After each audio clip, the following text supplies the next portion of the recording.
So thanks for coming up here, Alan, today and joining us. We really appreciate your time. And the reason why you got here is that Jim did a bit of a call out to franchisees, and we wanted to share some stories about people who may have unfortunately were made redundant, but then they found a Jim's franchise and they haven't looked back since. So you put your hand up for that. So maybe I just want to talk to you first about your story about what brought you to Jim's in the first place. I'd worked for Telstra for just under 30 years, and they were always striving to reduce costs by reducing numbers, because labour is always your most expensive component. So they downsized the area I was in, got offered redundancy. I thought that's okay. At the time, NBN was setting up shop, and they were recruiting, and I'd been told I could get a job there.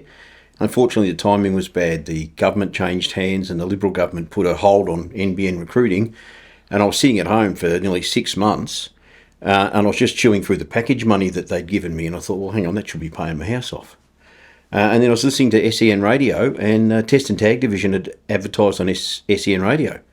So I thought, well, that sounds like a good idea. And I was talking to my son about it, and we originally went to come in together. In fact, we did the training together, but that's pretty much the reason. I thought, well, I'm not doing anything. I'm wasting my money I've got in the bank, sitting at home getting lazy, and I'd always wanted to run my own business. The part of Telstra I worked in, unlike some trades, didn't lend itself well to setting up your own business. I couldn't go and set up a telecommunications company in conflict with Telstra. So I thought, well, why not? You know, I've had an electronic background. It was in an electrical area, and I knew a fair bit about health and safety again from my time in Telstra. And what were you looking at? Were you looking at anything else around the time, or what was the 6 months like? Was it just time to refresh yourself, or what were you using it for? Did a lot of work around the house, Yeah. a bit like COVID renovations at the time, but no, I was sort of waiting until my contacts at NBN said, "Oh, look, we've recruited. We're recruiting again. Put your hand up for this job, and you should be able to get in." Because it was effectively the same work. And then around the time I decided Jim's would be a better option, it meant going back to the city. If I did go to NBN when they did start recruiting, it meant either catching the train or driving in and parking in the city. It's like anything up to an hour each way. And I started thinking about, well, if I'm working for myself, I can set my own hours. I can work in locations I want to work in. And it started becoming more and more attractive the more I thought about it. And were you looking at anything else at that time, or was it just Jim's? No, not really. I think it was just the timing of when I heard the advertisement on the radio. I hadn't really started looking around yet.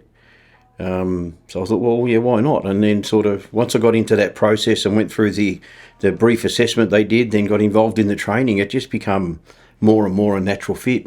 And what's the training like? How do you remember that? The training is very extensive. It's very extensive from the perspective of, if I go out to an equipment supplier who supplies the tester we use, they'll give you 2 hours of instruction on how to use it, which pretty much covers turning it on and the basic testing. But what I've discovered in my time in Jim's is, if you can't explain to a customer why their $10,000 machine isn't allowed to be used, you get yourself in a lot of trouble. You don't get asked to come back. So the Jim's training was so much better because we spent days on working with the tester.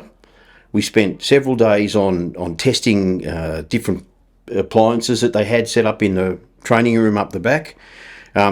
We had an accountant come in and tell us about how to set up our business.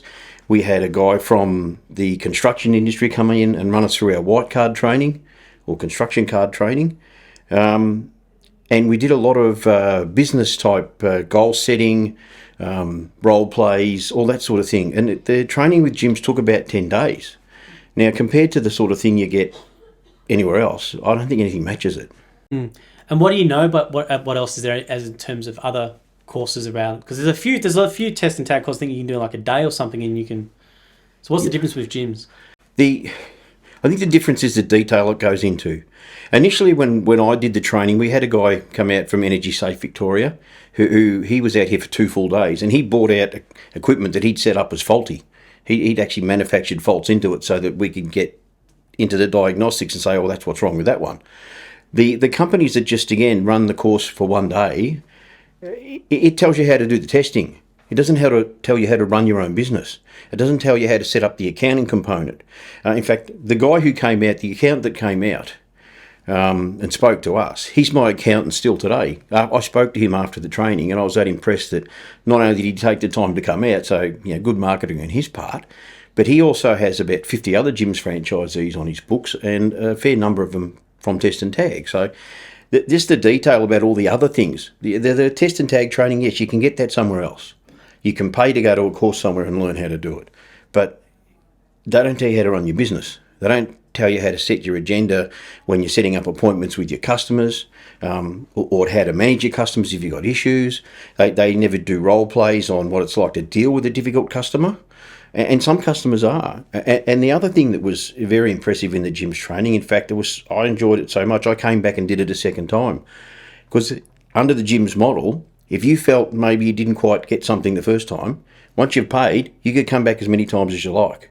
And the one bit that I found I wasn't confident with was going and talking to customers, cold calling, and saying, hey, I run this business. Can I talk to you about getting your electrical safety done? And I found that after the first few times I tried it, I didn't really get a lot of success. So I came back to do that one day of the training again, because the standalone technical training courses, they don't teach you to deal with customers. Well, it's not an easy thing to do, the cold calling. I know that it's a big part of, is a part of your training in that division. It was. It's a hit and miss type thing. You can knock on a lot of doors, but if you know how to talk to people and you listen to what they're saying, like in the early days, I had a couple of people that were interested, but not at that moment. But I didn't pick up on what they were saying. So by coming back and doing the training again, it made me pick up on these are the cues these people are dropping to say, oh, I really want to talk to you, but can you either tell me more or can you come back tomorrow? And I reckon as a result, I got to let at least 5 customers get away because I didn't pick up on the fact they just wanted a follow-up. They probably weren't the decision maker. They may have had to talk to their manager and they wanted to do that first. But I think in the end, I let a few get away. Do you remember, because you were so long in employment to now all of a sudden running your own business with that transition in the middle where you were the handyman at home. Yeah. But how was that like from a mentality point of view? Like, was it a conflict? Like, how was it? Because it's not an easy thing to do.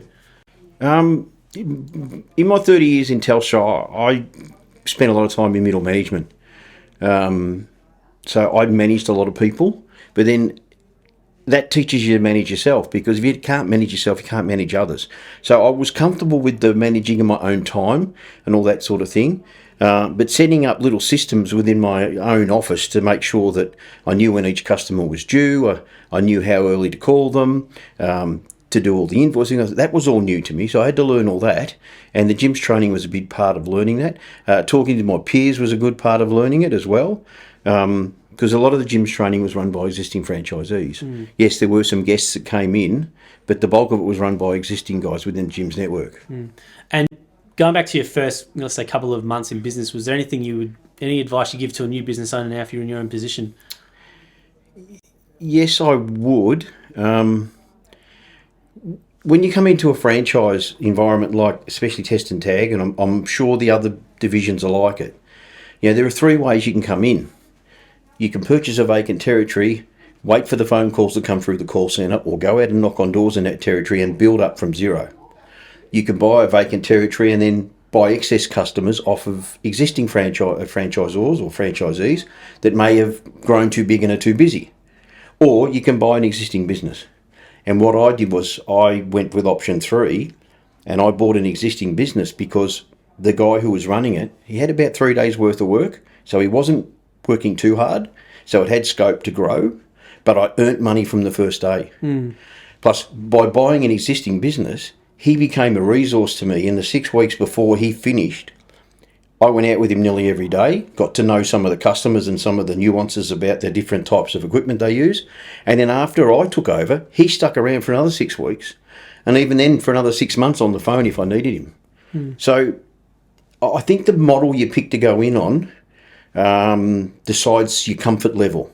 Now, obviously there's a cost. It cost me a lot more to buy an existing business because, the territory, the training, no matter which way you come in, you're paying for those. You've got to get a vehicle, you've got to get equipment. But I also bought his customers, so that added an extra cost. But it meant that I got paid straight away. That's a really, really good point. And now with the division, let's talk about how it's evolved. So was it fire safety as well when you started, or was that later on? I can't remember the exact timing of when I believe they were either dabbling in fire safety or some people were already trained to do it and some weren't. But I definitely wasn't trained from the start. I had to come back at a later date and do a different training course in the same room. And that's where we learn all about the exit lighting and the fire hydrants and hose reels, all that sort of stuff. And we had to get that qualification before we could go into that work.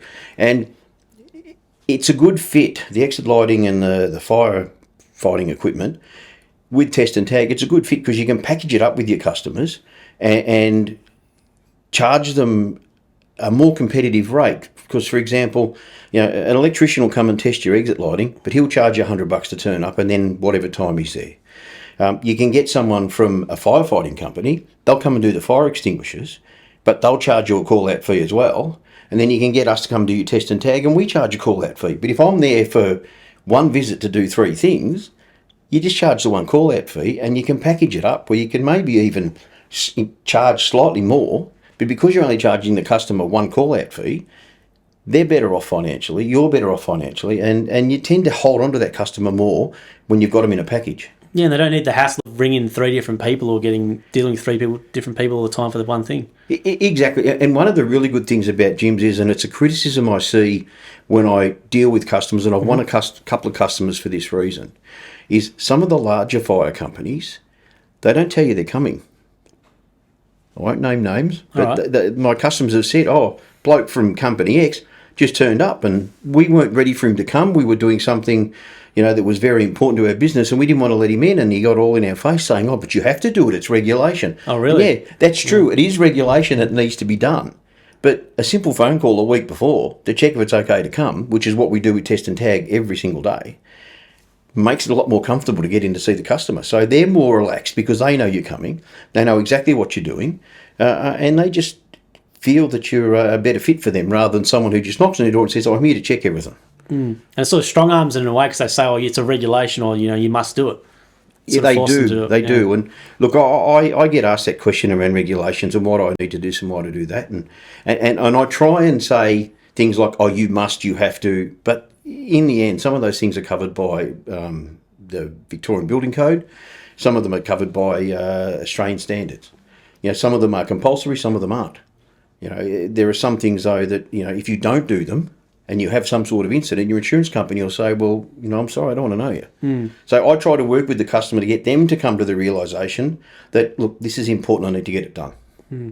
Let's talk about the services on offer from Test and Tag. So it's not just Test and Tag, but maybe you want to give a run through to the people wondering what exactly you do, the full gamut of it. Well, the ones I've mentioned already, obviously Test and Tag, which is the electrical appliance testing. There's the firefighting equipment, which covers everything from fire blankets right up to fire hydrants. Now, each of those need a different level of qualification. Not all of us do all of them, but most of us have a link into a specialist that will. But most of the Test and Tag blokes have got the ability to do all fire blankets, all fire extinguishers and hose reels. We do RCD testing. Safety switch, another word for them is safety switches, so we do that sort of testing as well. We do microwave leakage testing. Not a huge demand for that. The only place you tend to see that is in commercial kitchens, but I know several of the blokes do it for companies like Red Rooster. Some do it for McDonald's franchises. And I did have a customer recently we visited who, for no reason, came in and said, I need you to test me microwave leakage because I see it's on the back of your card. So they're probably the main ones. We do audit first aid kits as well. I find it easier with first aid kits to replace them than audit them, especially ones for vehicles because they're very cheap to buy. And when you sit them down and try and open them up and count everything that's in them and then make sure you've got the stuff to replace them, it's quicker to just replace them. Yeah, but they're the main ones. And with your business itself, can you give you an idea of what type of customers you guys can do?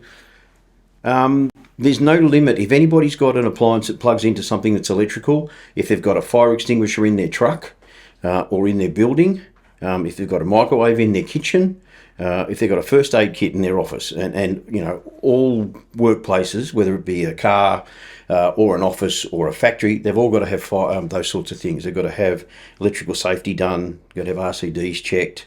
They've got to have their first aid kits up to date, and their fire service stuff's got to be up to date as well. So it's pretty much any environment. Like I've got tomorrow, I'm going to a factory that makes safety barriers for in warehouses. I'm seeing a lady who has to go to a trade show and needs her laptop checked before she goes because she won't be allowed on site without it being done. That's a demand of the site she's going to, but she works from home. I'm seeing a guy who cuts down trees to get power lines safer. He's got 2 fire extinguishers he needs checked. So it varies. And I've got a tradie at the end of the day who does pool fencing. So there's no limit to the places we go. And what's your biggest client?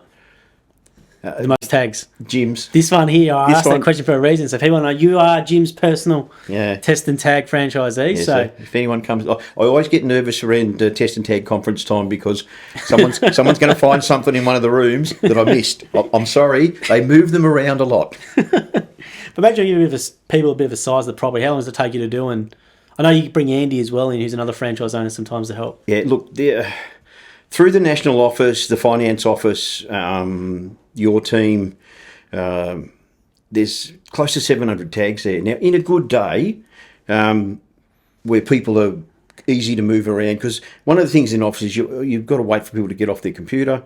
You just sort of give them a few minutes notice, but if they're busy, you've got to be polite and wait. So I can bang out 200 tags in a day. So if I come up here to do just the national office myself, it's 3, maybe 4 full days work. Then you've got the call centre on top of that, which is probably another 2 days' work. And I do all of the conference centre as well. So the conference centre has got 96 rooms, and on average there's probably 8 to 10 things in each room. So they need to be done every second year, though, because of the nature of that environment, like a boarding room type property. But the office is done 12 monthly, the call centre is done 12 monthly.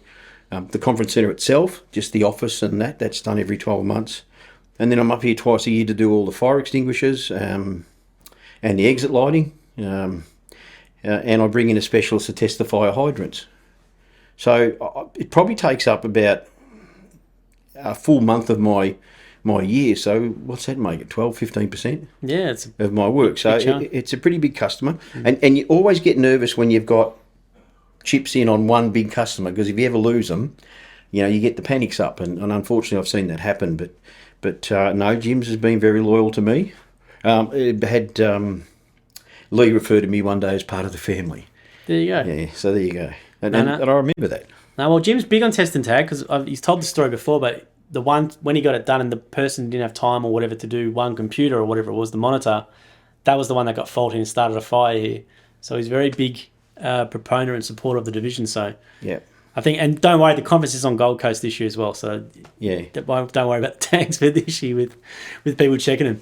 But let's talk about now now I've heard this before, that some organisations they try and get someone trained to do test and tag with a 1-day course to have it done internally, as opposed to bringing in an external. So maybe you want to talk about the risks and obviously why that's a bad idea. The reason it's a bad idea is because you don't have to be an A-grade electrician to do test and tag, but you do have to be what they call a competent person. A competent person means you've done an appropriate training course to give you the skills to do the electrical safety testing, and that you are regularly doing that work to maintain your skills. The problem with even large environments where a person might be doing it once every 6 months or maybe once every 3 months, they're not really doing it regularly enough. If there's an incident, people are going to look back and say, well, who did this work for you, and what was their skill set? I heard a story. I used to go to a networking group to try and help build business, and I was talking to one of the people there, and his wife worked at one of the large private hospitals that is probably within 15 k's of here, and her normal job was to push people out to radiography to get x-rays done, that sort of thing. But then once a year they gave her the tester and said, go and test everything in a hospital. Yeah, not good. And I had another issue with he was actually a tradie who had done the course at Gippsland TAFE, but he got pulled up by WorkSafe, and they quizzed him on how long ago did you do the course and when was the last time you tested your own gear. He said, I did the course 5 years ago. When did the last time you tested your gear? He said, 5 years ago. Oh, no. So he was in trouble with WorkSafe straight away. So you're going to get yourself in trouble if you have an incident, because it's just not the right thing to do. And I think also with you guys dealing with, like, who do you normally deal with in the company with this sort of stuff? Is Is it the operations manager? Who do you guys normally deal with? OH&S people or? In this? No, just in here? general, like with your... Oh, who's look, reaching out to you? a lot of my customers are reasonably small. And when I say reasonably small, they might be, somewhere between, 10 and 50 employees. But that could be a factory the size of a football field as well. So once they get big enough to have an occupational health and safety representative on site permanently, it's normally that person. Where they don't have that type of person, it could be the actual owner of the business. Like with the tradies, it's always the owner because he's the tradie. When I come up here though, it's IT support for the national office. I go direct to the manager of the call centre for the call centre, and I deal with I've forgotten her name now. Lee's sister. Oh, Tina. Tina. I deal with Tina for anything to do with the conference centre, or whoever's working down there at the moment. Yep. And I was going to say as well, with your standards of testing, do you want to talk about leakage testing for people who might not know what you guys do with that? Yeah, leakage is that's the fourth test we do. The first three tests are physical inspection, because most of the failures are physical damage. We checked earth on an appliance, and then we check insulation resistance, which is the most basic testing you should be doing at a minimum. But then the extra tests we do to give extra value, and there's a very good reason I'll go into in a minute, but the leakage testing is very basic, so I don't want any electricians, ringing you up and telling me I explained this wrong, but this is how I dumb it down for customers. The current flow that goes in on the active should go straight out on the neutral. It shouldn't go anywhere else. If what we're measuring coming back out doesn't match what went in, the machine will tell us that it's wrong. And if it gets too high, that means that current is leaking somewhere. It could be going to earth. It could be in the case of the appliance or the tool that the person's using. And if it's going to the case of the appliance, it could be going through the person. So that's why we make sure that test is done.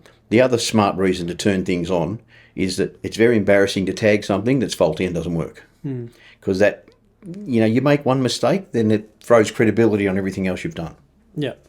And do you want to talk about as well, obviously Jim's Test and Tag, largest in Australia with how many franchisees you got. So maybe you want to talk about the difference between your level of using a Jim's Test and Tag franchisee to some other independents out there. Because there are independents popping up and stuff with Test and Tag. So maybe you want to talk about the difference.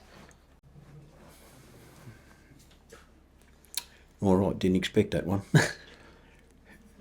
Look, I can't speak specifically about some of the other businesses. I see their tags all the time.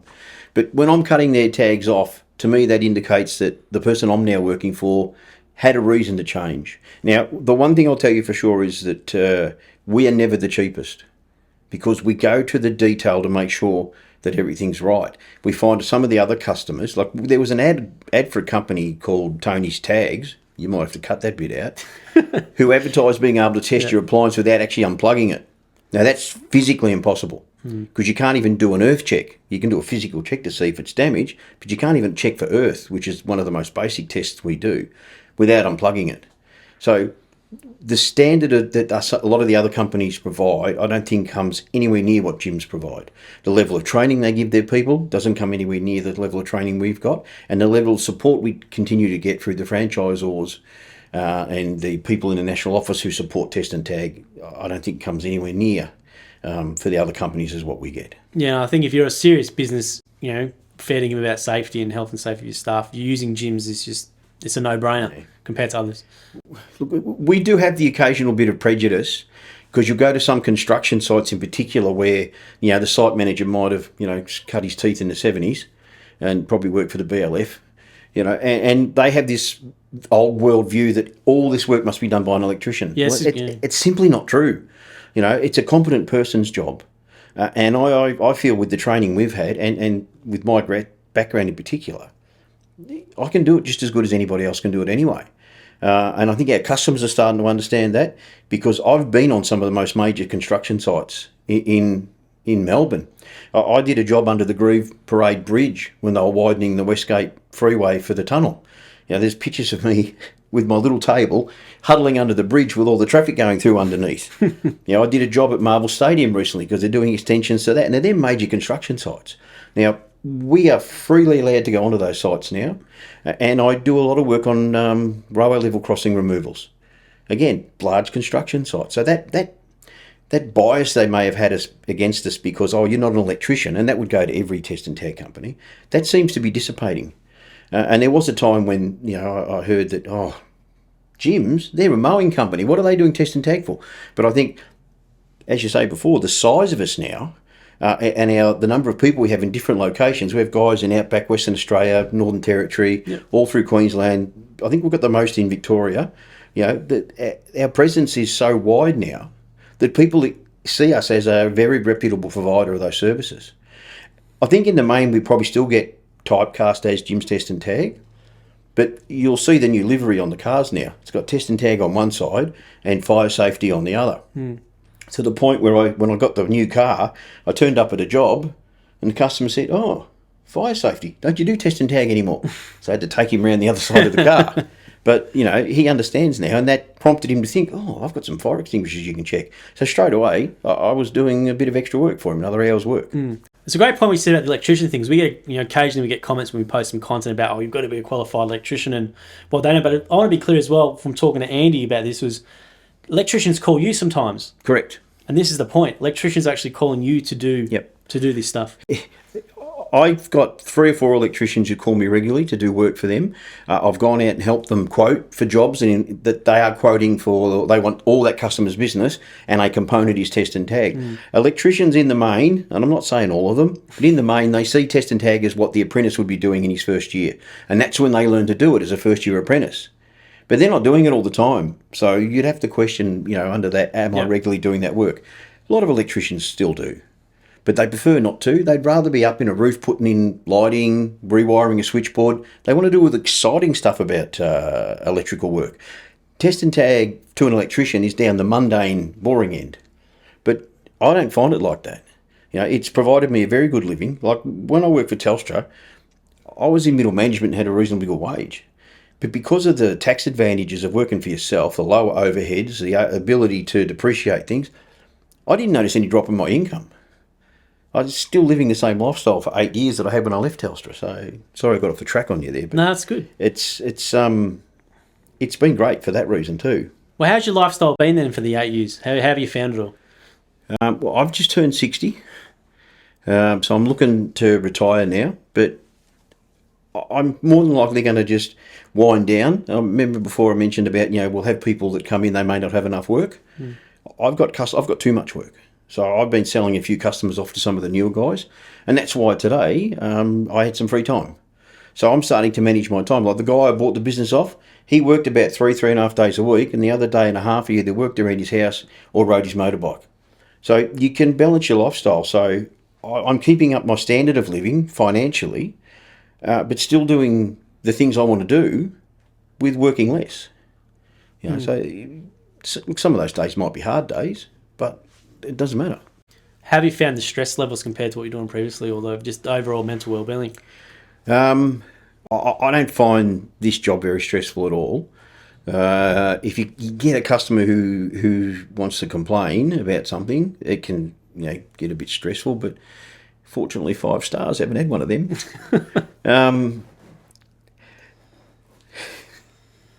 I got to the point. No, that's fine. No, it's stressful. When I first started and I had my own business and I'd bought like a certain amount of customers from the other guy, I lost one of them within the first week, and it was a reasonably big one. I thought, oh my God, what am I going to do? I've just lost 10% of my revenue. And it was simply because they said they were going to hire an electrician on site to do the work. So I'm panicking. What's going on here? 5 weeks later, they run me back and said, that electrician we hired is so busy being an electrician, he can't do our test and tag, so we need you to come back. So that one came back to me. But when I have lost customers, I said, oh, what am I going to do? What am I going to do? But what I found over the journey is, you lose one this week, there's always another one lined up to come through the call centre next week. And if you can win that customer, then usually the loss is zero. Sometimes it's a gain. You may have lost one that, I didn't like working for them, it was a dirty place, and you've got a nice clean office to go and work in. But no, I don't find any stress in it at all. I can see how people, when I've tried to sell a few of my customers off to some of the other guys, some of them have loved it. I've taken them down there, we've worked a whole day together, introduced them to all the key stakeholders, and they've taken over pretty much seamlessly. But then there've also been a couple of guys, I'm really worried, what happens if they don't like me and they decide to leave because of it and I've paid you for them? My experience is that doesn't happen. So I encourage people to don't be afraid to step in and buy extra work off people if you need it.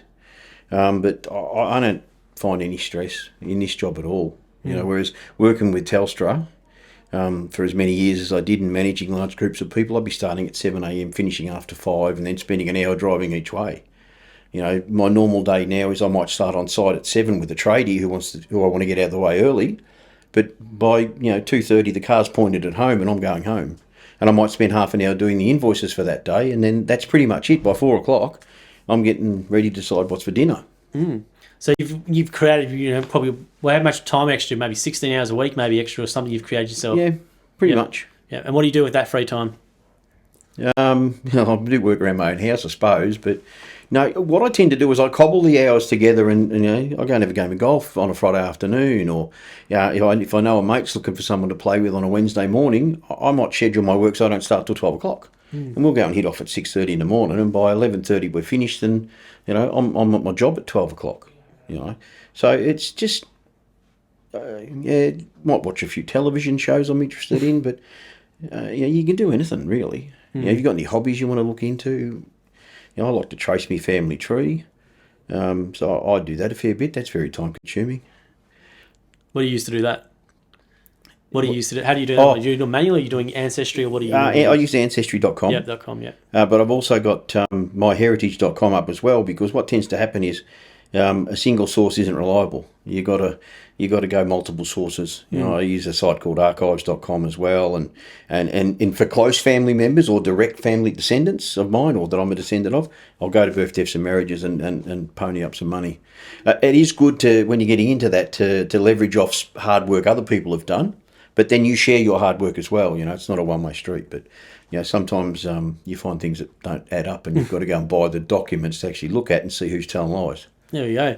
And I was going to say as well, so someone might be listening to this, and obviously the economy is a bit doom and gloom at the moment with, house prices, recession and stuff. If someone was made redundant or whatever, what would your advice to be to them if they were looking at something like a Jim's franchise or doing their own business?